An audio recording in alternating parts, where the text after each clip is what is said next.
All right, so let's get on with the podcast. Last week, ladies and gentlemen, I had the pleasure of performing on the David Letterman show. And most of you went out, you watched it, and you all sent me wonderful emails about it.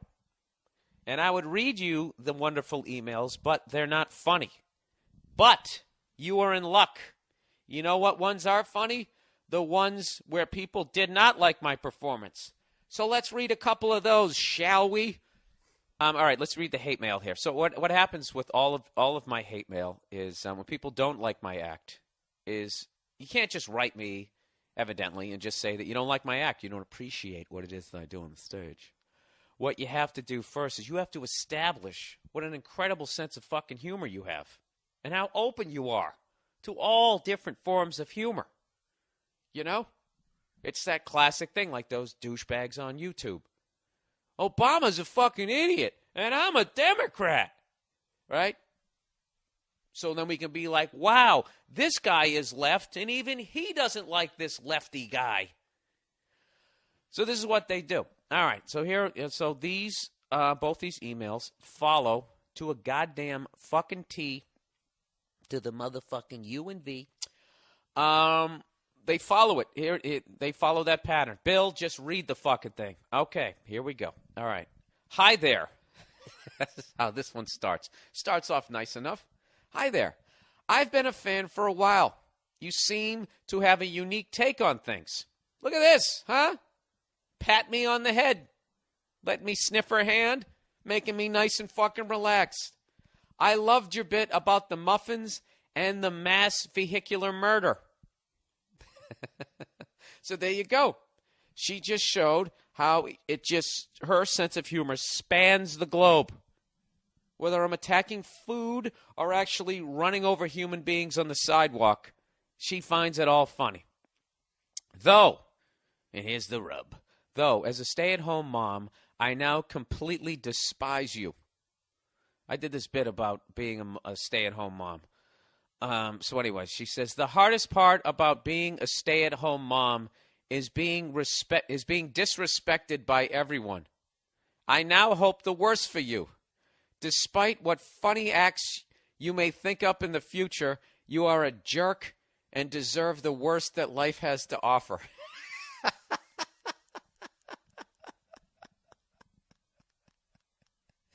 I don't understand. Like, this is the classic fucking person where everything is funny until it comes around to some shit in her life, and I make some fun of some shit that she's doing, being a stay-at-home mom, and now all of a sudden she goes from being a fan of mine to now I am a jerk and deserve the worst that life has to offer. That's a fucking hardcore that you deserve the worst that life has to offer. So what, I'm going to get leprosy and be constipated all at the same time and fucking survive a plane crash, but not in a good way, you know? Anyways, I don't fucking know. Really? You're going to take it to that level? So I wrote her back, and I said, sweetheart, Oprah Winfrey called your job the toughest job on the planet on national television and got an applause break of approval. How much more respect do you need? I think that's a great point, if I can step outside the email. Break the fucking fourth wall. Is that what it is? The third wall? I never knew what the fuck it was. Huh? Oprah Winfrey's on TV saying you have the toughest job on the planet and everybody claps. All right? Did she say being a stand-up comedian is the toughest job on the planet? You think you know what it's like to be fucking disrespected, you apron-wearing, sheltered son of a bitch? Huh? You want to talk about being disrespected? Look at fucking comedians. Anytime they show a comedian in a movie, is it a Chris Rock level comic? It never is. It's the fucking hack with the lampshade on his head going waka waka. Right?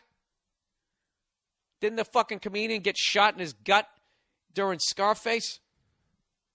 Huh? Did a fucking stay-at-home mom get shot in the fucking stomach with that Mr. Potato Head mask on her face during that show? No. You know why? Because she was at home taking care of the fucking kids. Jesus Christ. I'm just going to read the rest of this email. That didn't even fucking make sense. It started off funny, and then it just went right off the rails. Like a Prius that you can't fucking stop. Anyways, she says, so I wrote, how much more respect do you need? And then I said, meanwhile, there are children working in sweatshops. Would you rather be a stay-at-home mom or an 8-year-old sewing Adidas together for 16 hours a day? I came up with another great example that I wish I had used on TV. How about you work on one of those fucking oil rigs, like those poor bastards who work for BP? Then all of a sudden, out of nowhere, the fucking thing explodes. You're standing on a metal structure in the middle of the goddamn ocean, and next thing you know, it blows up. Probably blew out both of your eardrums. You're deaf now, and you're on fire.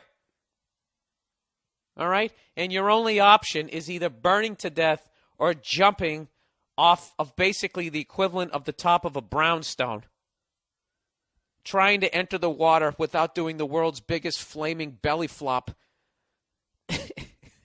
Right? You land in the water, 2nd and 3rd degree burns in salt water. All right? Pus and blood is oozing into the water, and now all you can do is pray to God that the Coast Guard gets there before a sea of sharks eats you alive. All right? You want to do that, or you want to watch Bob the Builder for the 800th time? Lighten up. And then I wrote, oh, and don't despise or hope the worst for me. That causes premature aging. Hugs. I know, that was kind of mean to say, but you know what? Go fuck yourself. All right, here's another one. Once again, we have to establish credibility at the top of the email. Are you guys ready for the credibility to be established? Jesus Christ, I know I am. Here we go. Bill, I am never appalled or, capital letters, offended by comedy that I see and hear. All capitals, this sentence. I have a great sense of humor. Wow, this is unbelievable. Isn't that amazing, podcast listeners? This person is never appalled or offended by comedy that she sees or hears. She has a great sense of humor.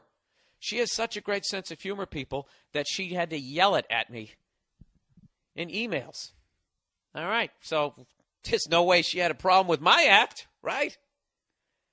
Let's read the rest of the email. However, oh, Jesus, your appearance on the David Letterman show that I just watched just put down women and motherhood to an extent that is just downright unbelievable, ... Now she's going to yell again, and tasteless. Now she yells for the rest of this email, but I'm going to spare you guys. All right? I'm going to read it in soothing tones, but she's screaming the entire time. That's what I'm guessing because it's all capital letters. This is what she says. I challenge you to be a single parent and raise a child and work and attend college alone without any help. Just in case you don't know what being a single parent means. All right? You have no idea how hard it really is.